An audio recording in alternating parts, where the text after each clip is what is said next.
Tổng thống Putin tuyên bố Moscow sẽ đập nát hệ thống Patriot, khẳng định kinh tế Nga thể hiện tốt hơn nhiều nước G20. Tướng Nga xác định cần tập trung sức mạnh để giải phóng Donetsk.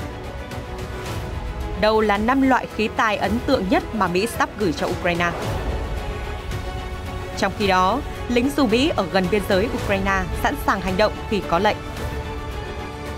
Cùng lúc đó, Nga và Belarus tiếp tục tập trận chiến thuật quy mô lớn. Đức bắt mật vụ nghi là gián điệp hai mang của Nga. Tin tức khác, tại Mỹ, bang Arizona sẽ dỡ bỏ bức tường biên giới dã chiến. Người Mỹ đón Giáng sinh trắng khi bão mùa đông tiếp tục càn quét. Những thành phố làm bằng bánh kem ở Ba Lan, món quà đặc biệt dịp Giáng sinh.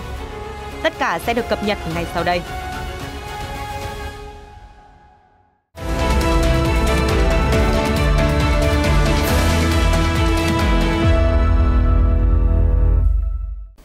Chào mừng quý vị đến với chương trình quốc tế. Thưa quý vị, hãng thông tấn TASS ngày 22 tháng 12 đưa tin, trong bài phát biểu với báo chí, Tổng thống Nga Vladimir Putin khẳng định Moscow sẽ đập nát hệ thống tên lửa Patriot mà Mỹ sắp giao cho Ukraine. Mặt khác, ông cho rằng nền kinh tế Nga vẫn chống chịu tốt trước trừng phạt, thậm chí thể hiện ấn tượng hơn nhiều nước khác thuộc G20. Về vấn đề Kiev sắp được viện trợ hệ thống Patriot, Tổng thống Putin nói khí tài này đã cũ và không hoạt động theo cách hiệu quả như hệ thống phòng không S-300 của Nga. Ông chủ Điện Kremlin nói thêm, quân Nga sẽ sớm tìm được cách vô hiệu hóa Patriot và đập nát các tên lửa này. Động thái của Mỹ không đem lại lợi ích tốt đẹp gì mà chỉ là nỗ lực kéo dài xung đột, ông Putin nói thêm. Về vai trò của Mỹ ở Ukraine, Tổng thống Putin nêu quan điểm Washington từ lâu đã can dự vào công việc của các nước Liên Xô cũ và tìm cách chia rẽ thế giới Nga. Ông Putin nói, Nga đã bị dắt mũi về các điều khoản giải quyết tình hình ở Ukraine từ năm 2014 liên quan đến các hiệp ước do phương Tây làm trung gian. Ông Putin cho rằng, do những sai lầm trong quá khứ, người dân hai nước Nga và Ukraine đã xuất hiện sự chia rẽ, đối đầu. Phương Tây không muốn dân tộc Nga đoàn kết, nhưng chúng tôi luôn cố gắng cho điều đó và chúng tôi sẽ thành công, ông Putin khẳng định. Về khả năng kéo dài xung đột, chủ nhân Điện Kremlin nói rằng Nga không muốn leo thang giao tranh ở Ukraine. Thay vào đó, Moscow muốn kết thúc xung đột càng sớm càng tốt vì các hoạt động quân sự kéo dài sẽ chỉ đem tới mất mát không cần thiết. Về giải pháp ngoại giao cho vấn đề Ukraine, ông Putin cho rằng Moscow chưa từng từ chối đàm phán với Kiev, mà chỉ có giới lãnh đạo Ukraine từ bỏ nỗ lực đối thoại.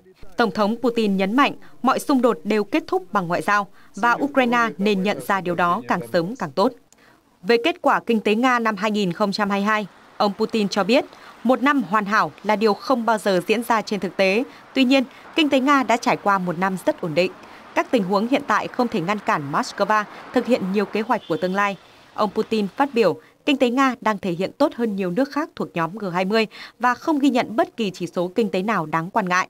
Về vấn đề G7 và EU áp giá trần với dầu khí Nga, ông Putin khẳng định Moscow sẽ phản ứng bằng được nghị định được ký vào thứ Hai hay thứ Ba tuần sau. Theo ông Putin, các biện pháp giá trần của phương Tây không thể làm suy yếu Nga nhưng sẽ gây tàn phá nền kinh tế toàn cầu. Ông nói thêm, việc EU áp giá trần khí đốt cũng không dẫn đến kết quả gì tốt đẹp và nếu quyết định của EU gây ảnh hưởng sâu rộng đến các hợp đồng của công ty năng lượng nhà nước Gazprom thì Nga sẽ cân nhắc hủy bỏ hợp đồng. Về vấn đề các vụ nổ Nord Stream, ông Putin cho biết đã xảy ra hành vi tấn công cực đoan trên những đường ống khí đốt này. Nó không thể là hành động của một vài cá nhân, chủ nhân Điện Kremlin ám chỉ. Những ai có lợi từ việc khí đốt của Nga phải tiếp tục đi qua trung gian Ukraine chính là thủ phạm đứng sau vụ tấn công Nord Stream. Kết thúc bài phát biểu, nhà lãnh đạo Nga cho biết ông sẽ cố gắng dành thời gian cho gia đình trong dịp năm mới 2023. Sau bài phát biểu của Tổng thống Nga hôm 22 tháng 12, phía Mỹ vào cùng ngày đã đưa ra bình luận. Người phát ngôn Hội đồng An ninh Quốc gia Mỹ, John Kirby cho rằng hiện không có bất kỳ dấu hiệu nào cho thấy Tổng thống Putin sẵn sàng đàm phán để chấm dứt chiến dịch quân sự đặc biệt ở Ukraine. Reuters dẫn lời của phát ngôn viên John Kirby cho biết, thực tế đang diễn ra ngược lại với lời nói của Tổng thống Putin. Những hành động của Nga trên chiến trường ở Ukraine cho thấy rõ ông đang muốn tiếp tục gây hấn với người dân Ukraine. Vị quan chức cũng nhắc lại việc Tổng thống Mỹ Joe Biden sẵn sàng đối thoại với người đồng cấp Putin, nhưng trong trường hợp nhà lãnh đạo Nga nghiêm túc muốn đàm phán. Thời gian qua, Nga tiếp tục thể hiện thái độ sẵn sàng đàm phán. Tuy nhiên, Ukraine và các đồng minh lại cho rằng đây là chiến thuật của Moscow nhằm câu kéo thời gian để củng cố phục hồi quân lực, trong bối cảnh quân đội chính quyền Kiev có bước tiến rõ rệt trên chiến trường. Nổi bật là việc giành lại quyền kiểm soát một số thành phố chiến lược. Thưa quý vị, xung đột ở Ukraine đã bước qua tháng 11 và hiện giờ, mục tiêu trước mắt của Nga là tập trung giải phóng lãnh thổ Cộng hòa Nhân dân Donetsk DPR tự xưng, khu vực rộng 3.000 dặm vuông ở miền đông Ukraine. Theo trang tin quân sự The Drive, sau 10 tháng giao tranh ác liệt, Nga hiện đang khoanh vùng nhỏ hơn các mục tiêu của mình. Ưu tiên trước mắt là giải phóng Donetsk. Theo hãng tin nhà nước RIA Novosti, trong cuộc họp ngày 22 tháng 12, Tổng tham mưu trưởng quân đội Nga Valery Gerasimov lưu ý, nỗ lực chính của lực lượng vũ trang Nga đang đặt vào mục tiêu hoàn tất giải phóng lãnh thổ của Cộng hòa Nhân dân Donetsk. Tuyên bố đưa ra sau khi Nga đã có một số bước lùi trong xung đột kể từ ngày 24 tháng 2. Lực lượng Nga rút lui qua bên kia sông Dnieper ở tỉnh miền Nam Kherson, rút về sát biên giới ở tỉnh Đông Bắc Kharkiv và rút sâu hơn vào khu vực trung tâm của Donetsk. Hiện nay, một trong những nơi giao tranh dữ dội nhất chính là ở thành phố Bakhmut, cách thành phố Donetsk khoảng 40 dặm về hướng Đông Bắc. Mặc dù tình hình chiến đấu khốc liệt và phía Ukraine liên tục phản công, tướng Gerasimov cho biết quân Nga đang giữ chặt mọi phòng tuyến ở Donetsk, một trong 4 vùng mà Điện Kremlin tuyên bố là lãnh thổ mới của Nga, sau khi tiến hành sáp nhập vào cuối tháng 9, bất chấp sự phản đối gay gắt của Kiev và phương Tây. Ngày 22 tháng 12, tướng Gerasimov nói, phòng tuyến của Nga trải dài 815 km, tình hình vẫn ổn định. Trang The Drive nhận xét, các phòng tuyến có thể đang được củng cố, nhưng tình hình tại Donetsk trái ngược với hai chữ ổn định. Chẳng hạn như vào hôm 21 tháng 12, một quan chức hàng đầu của DPR tự xưng, ông Vitaly Khoschenko, cùng với cựu phó thủ tướng Nga Dmitry Rogozin đã bị thương. Ngoài ra, 2 người khác tử vong.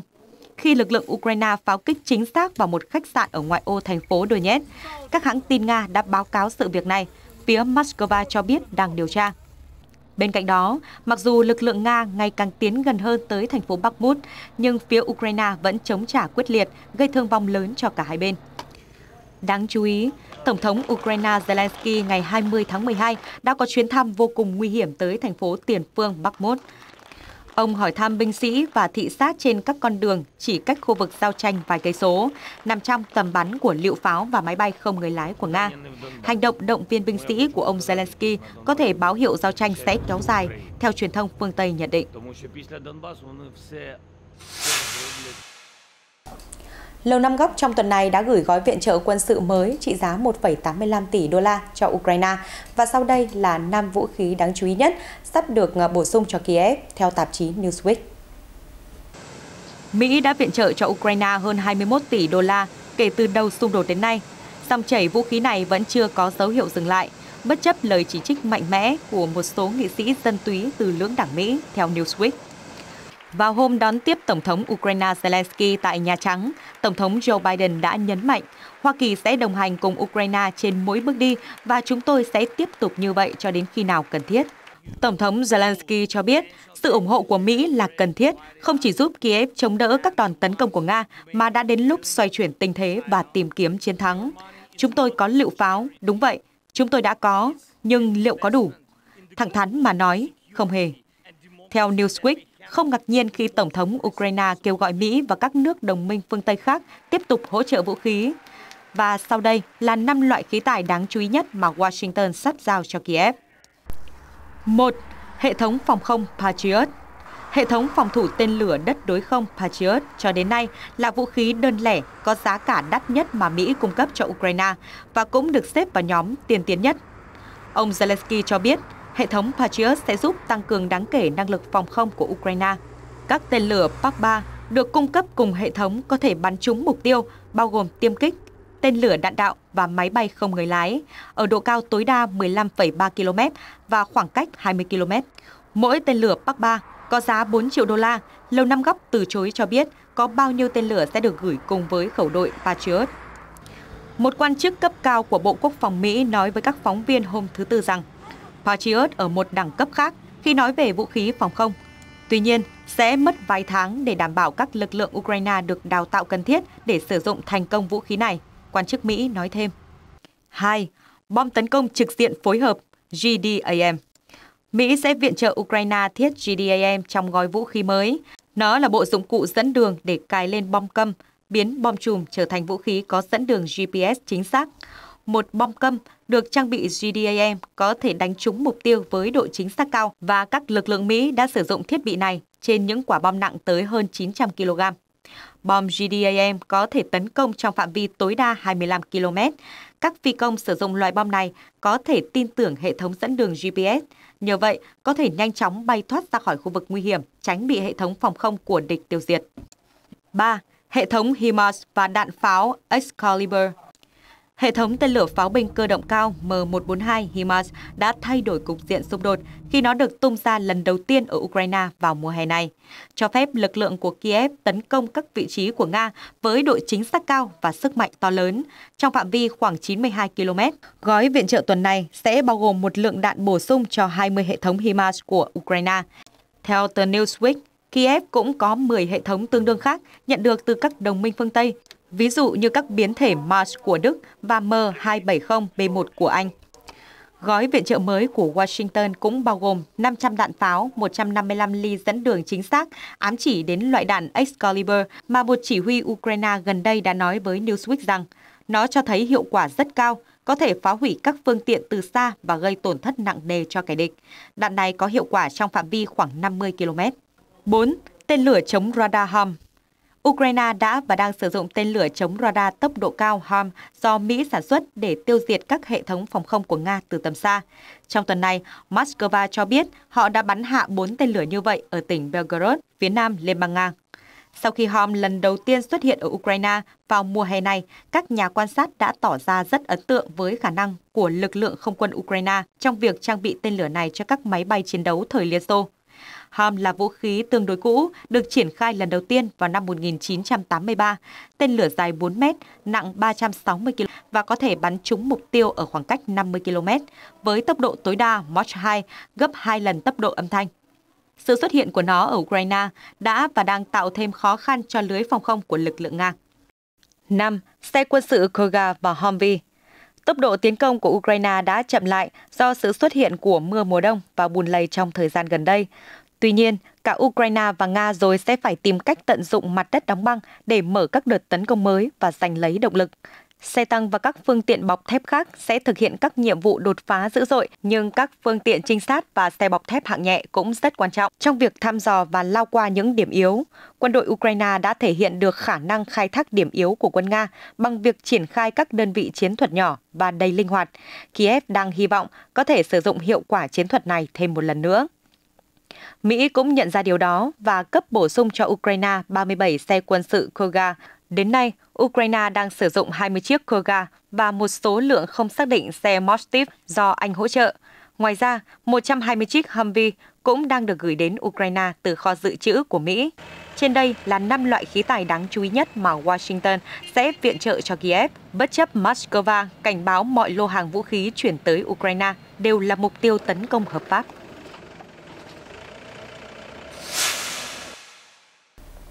Theo Newsweek, một đại tá Mỹ cho biết, sư đoàn dù 101 của Mỹ đóng quân gần biên giới Ukraine luôn sẵn sàng phản ứng nếu xung đột ở Đông Âu lan rộng qua biên giới. Đại tá lục quân Mỹ Ed Mercedes gần đây cho biết, quân nhân Mỹ trong sư đoàn dù 101 ở gần Ukraine luôn sẵn sàng đáp trả nếu cuộc xung đột Nga-Ukraine lan đến lãnh thổ các nước đồng minh NATO ở phía đông châu Âu. Về lý thuyết, sư đoàn dù 101 được bố trí để đạn pháo của họ có thể dễ dàng vươn tới lãnh thổ Ukraine. Khoảng cách đóng quân gần biên giới Ukraine cũng cho phép các thành viên của sư đoàn thu thập thông tin tình báo và giám sát các máy bay chiến đấu xung quanh Biển Đen. Đại tá Mercedes vào đầu tuần này khẳng định, quân nhân Mỹ sẵn sàng hành động nhanh nếu có lệnh. Thiếu tướng Joseph McGee, chỉ huy sư đoàn dù 101, trong một cuộc phỏng vấn gần đây ở Romania cũng nhấn mạnh, chúng tôi luôn sẵn sàng cho mọi tình huống và tôi tự tin rằng sư đoàn sẽ hoàn thành mọi nhiệm vụ được giao. Sau khi Nga tấn công Ukraine từ ngày 24 tháng 2, Romania, nước thành viên NATO, đã được xem là trung tâm của các nỗ lực do Mỹ dẫn dắt để phòng thủ chặt chẽ hơn khu vực phía đông nam châu Âu. Đối với các phát ngôn của sư đoàn dù 101, phía Moscow hiện chưa bình luận.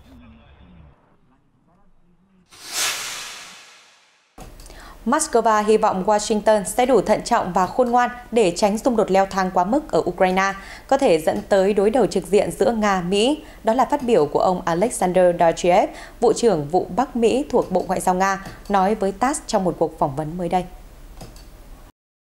Nhà ngoại giao Nga cho biết, chúng ta chỉ có thể hy vọng Washington sẽ lắng nghe tiếng nói của lý trí và không để tình hình leo thang đến mức đối đầu trực tiếp giữa Nga và Mỹ. Nếu không, quan hệ ngoại giao sẽ bị cắt đứt hoàn toàn, dẫn đến hậu quả cực kỳ nghiêm trọng. Ông Dovzyhev lưu ý rằng, chính Mỹ đã bắt đầu phá hủy quan hệ song phương. Ông nói, Washington đã chọn cách tự cô lập khỏi Moscow, nhưng hiện đang cố gắng đổ lỗi, như thể ai đó khác đã khiến mối quan hệ xuống mức thấp kỷ lục như hiện tại. Quan chức Nga nói thêm, chúng tôi không tìm cách cắt đứt hoàn toàn quan hệ Nga-Mỹ, nhưng chúng tôi cũng sẽ không tha thứ cho những hành động khiêu khích ác ý, khiến chúng tôi không còn lựa chọn nào khác. Phát biểu được ông Dovzyhev đưa ra sau khi Mỹ thông báo viện trợ hệ thống Patriot tiên tiến cho Ukraine. Ngoài ra, Washington cũng tiếp tục siết chặt trừng phạt kinh tế Moscow.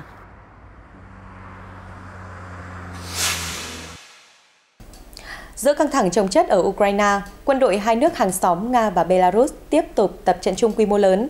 Bộ Quốc phòng ở Minsk ngày 23 tháng 12 công bố hình ảnh cho thấy đội xe tăng khai hóa chống lại đối thủ giả định là một nhóm binh sĩ bắn súng trường.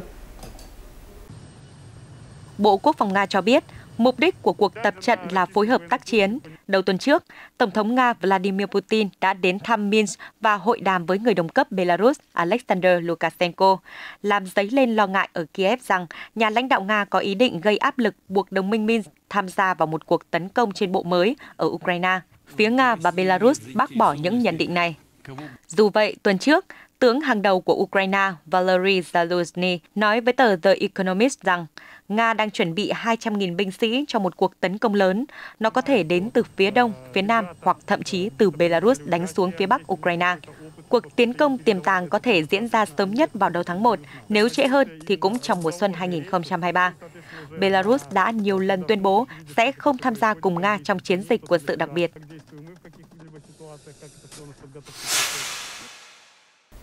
Thưa quý vị, Đức ngày 22 tháng 12 cho biết đã bắt giữ một nhân viên của cơ quan tình báo nước ngoài BND vì nghi ngờ người này chia sẻ bí mật nhà nước với Nga trong năm nay và do đó phạm tội phản quốc.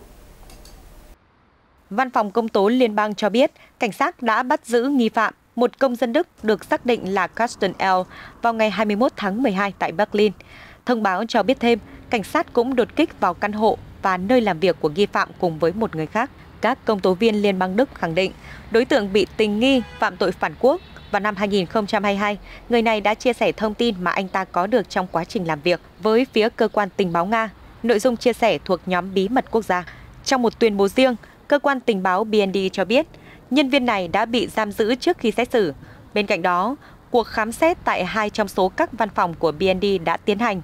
Trước đó, các nhà chức trách Đức đã cảnh báo về nguy cơ hoạt động gián điệp của Nga tăng cao tại châu Âu, do Điện Kremlin đang bất hòa với phương Tây trong lúc bùng nổ xung đột tại Ukraine.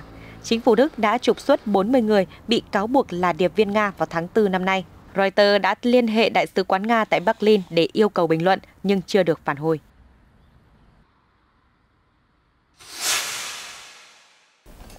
Chuyển sang các tin tức khác, thưa quý vị, Ngoại trưởng Thụy Điển ngày 22 tháng 12 cho biết các cuộc đàm phán giữa nước này với Thổ Nhĩ Kỳ đang tiến triển tốt và Stockholm hy vọng Ankara sẽ phê chuẩn đơn xin gia nhập NATO của Thụy Điển trước tháng 7 năm 2023, thời điểm diễn ra hội nghị thượng đỉnh của Liên minh quân sự phương Tây.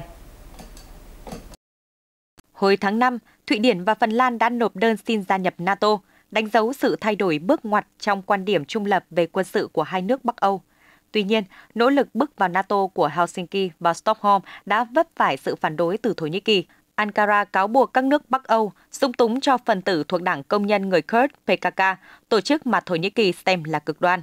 Vừa qua, Ngoại trưởng Thụy Điển Tobias Billström nói với Reuters sau cuộc gặp với Ngoại trưởng Thổ Nhĩ Kỳ Mevlut Cavusoglu ở Ankara rằng mọi việc đang tiến triển rất tốt. Chúng tôi đã có một cuộc gặp tuyệt vời ngày hôm nay. Tại một cuộc họp báo ngày sau đó, ông Cavusoglu xác nhận rằng Thụy Điển đã thực hiện các bước để đáp ứng các điều kiện được nêu trong một bản ghi nhớ giữa Thổ Nhĩ Kỳ với hai nước Bắc Âu, nhưng Stockholm cần hành động quyết liệt hơn. Ngoại trưởng Billström cũng nói Thụy Điển đã đạt được tiến bộ về nỗ lực gia nhập NATO. Ông khẳng định các luật chống khủng bố cứng rắn hơn sẽ có hiệu lực vào ngày 1 tháng 1 năm 2023 tại Thụy Điển. Điều này đã được Ankara hoan nghênh. Lá đơn của Phần Lan, Thụy Điển cho đến nay đã được 28 trong số 30 nước thành viên NATO phê chuẩn. Hungary cho biết Quốc hội nước này sẽ phê duyệt vào đầu năm 2023. Ankara nói rằng quyết định của họ có thể được đưa ra sau cuộc bầu cử dự kiến diễn ra vào tháng 6. Ngoại trưởng Thụy Điển Billström cho biết, chúng tôi hy vọng rằng trễ nhất Thụy Điển và Phần Lan cũng có thể trở thành thành viên chính thức của NATO tại hội nghị thượng đỉnh ở Vilnius vào tháng 7. Theo Reuters, một điểm vướng mắc hiện nay giữa Ankara với Stockholm liên quan đến việc dẫn độ những người mà Thổ Nhĩ Kỳ coi là phần tử cực đoan. Đầu tuần này, Ngoại trưởng Cavusoglu đã bày tỏ thất vọng khi tòa án hàng đầu Thụy Điển từ chối yêu cầu của Ankara về việc dẫn độ một nhà báo bị cáo buộc có liên hệ với học giả Hồi giáo Fethullah Gulen, người bị Thổ Nhĩ Kỳ đổ lỗi cho âm mưu đảo chính. Ngoại trưởng Billström cho biết, Thụy Điển có cơ quan tư pháp độc lập và chính phủ không thể làm gì để thay đổi những quyết định như vậy.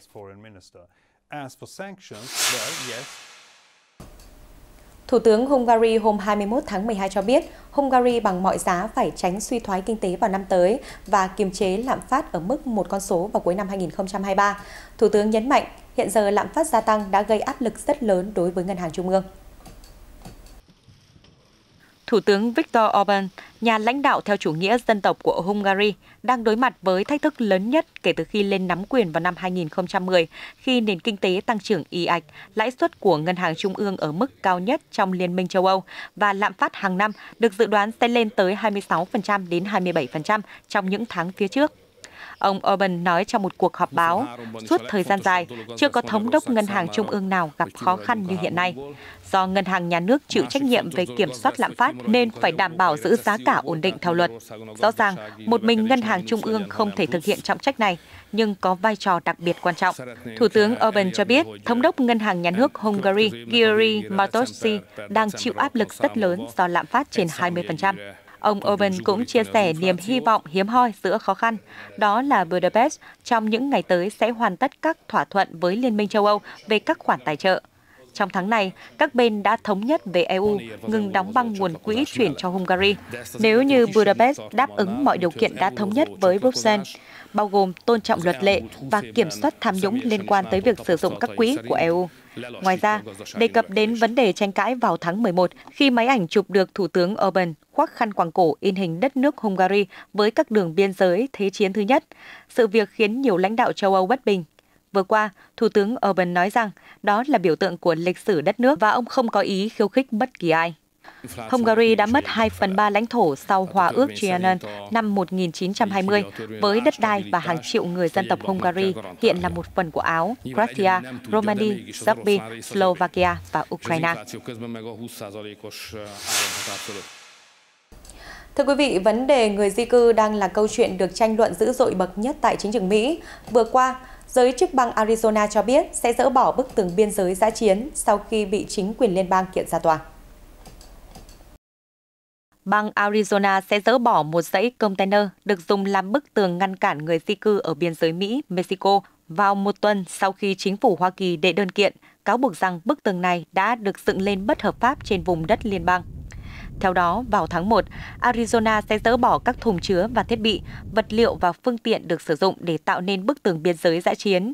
Việc này thực hiện theo một thỏa thuận giữa chính quyền tiểu bang và liên bang vào ngày 21 tháng 12.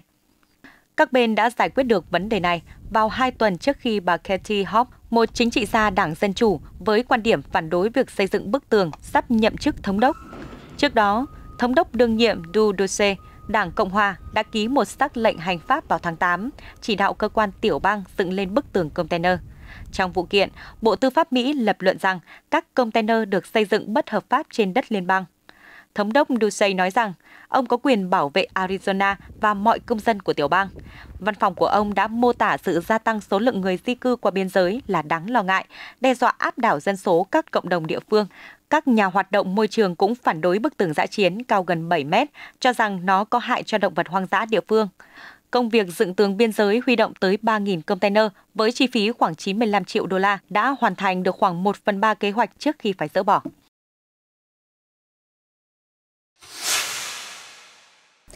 Một tai nạn xảy ra khi chiếc máy bay nhỏ hạ cánh khẩn cấp xuống bãi biển thuộc thành phố Santa Monica, bang California, Mỹ hôm 22 tháng 12. Đoạn video do nhân chứng chia sẻ với Reuters cho thấy chiếc máy bay nằm lộn ngược trên bờ biển gần bến tàu nổi tiếng của Santa Monica vào lúc hoàng hôn, xung quanh là cảnh sát và những người qua đường. Chiếc máy bay sau đó đã được kéo đi khỏi hiện trường. Theo cơ quan cứu hỏa hạt Los Angeles, 2 người đã bị mắc kẹt dưới các mảnh vỡ sau khi chiếc máy bay một động cơ phải hạ cánh khẩn cấp trên bãi biển. Nhà chức trách cho biết, lực lượng cứu hộ đã đưa cả 2 hành khách ra khỏi máy bay và chuyển đến bệnh viện, nhưng chưa có thêm thông tin chi tiết về tình trạng của họ. Máy bay khởi hành từ sân bay Santa Monica vào khoảng 3 giờ chiều thứ Năm theo giờ địa phương. Phi công ban đầu dự định bay đến Malibu nhưng gặp sự cố về động cơ và phải hạ cánh khẩn cấp. Bão mùa đông và nhiệt độ lạnh giá đang tiếp tục bao phủ khắp nhiều nơi ở Mỹ vào hôm thứ Sáu 23 tháng 12. Hàng triệu người Mỹ được cảnh báo sẽ phải trải qua mùa lễ Giáng sinh lạnh nhất từ trước đến nay. Theo Reuters, 2/3 nước Mỹ đang trải qua tình trạng thời tiết khắc nghiệt và tình hình sẽ còn tệ hơn khi một cơn bão mùa đông lớn đang hình thành ở khu vực Trung Tây. Hình ảnh của Reuters cho thấy gió mạnh và tuyết rơi dày đang càn quét thành phố Paducah, bang Kentucky, trong khi các công nhân nỗ lực không ngừng để phá băng trên đường phố và các bãi đỗ xe. Trong mùa Giáng sinh năm nay, khắp nơi ở Mỹ đón tuyết rơi dày, gió giật mạnh. Từ khu vực Ngũ Đại Hồ đến thung lũng Mississippi hay phía tây New York đều bị ảnh hưởng nặng nề. Ở thành phố Portland, bang Oregon, một người dân đã sử dụng cả thẻ tín dụng để cạo đá khỏi cửa sổ ô tô. Đến cuối ngày thứ Năm, 22 tháng 12, hầu hết 48 bang nội địa Mỹ từ Washington đến Florida đều đặt trong tình trạng cảnh báo nguy hiểm do giá lạnh và bão tuyết. Dự báo bão mùa đông đang ảnh hưởng đến hơn 200 triệu người.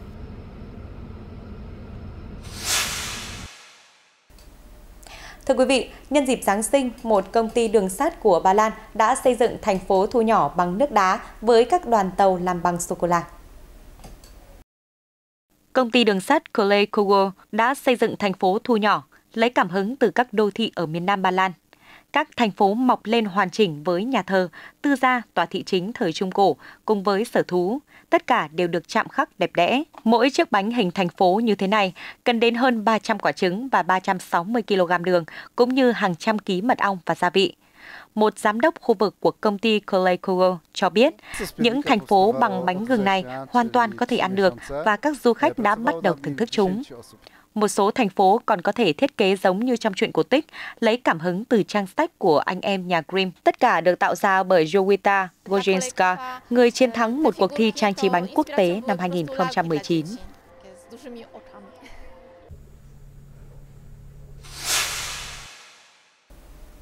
Thưa quý vị, các em nhỏ ở một trường học miền Trung Thái Lan đã được ông già Noel phát quà Giáng sinh vào ngày 23 tháng 12. Điều đặc biệt là những ông già Noel lại cưỡi voi. Gần 2.000 học sinh vui mừng nhận quà tại một trường học ở tỉnh Ayutthaya. Các món quà bao gồm bóng bay, búp bê, đồ chơi và kẹo. Đây là hoạt động đặc biệt của một nhóm quản tượng tại Sở thú Thái Lan. Sau khi tặng quà cho trẻ em, các chú voi cũng trình diễn tưng bừng theo điệu nhạc. Một học sinh tiểu học tên Corbett cho biết, những chú voi rất dễ thương. Em hy vọng các hoạt động sôi động như thế này sẽ tiếp tục diễn ra. Được biết, những chú voi thân thiện đã đến thăm các trường học trong khu vực vào dịp cuối năm trong khoảng 2 thập kỷ qua.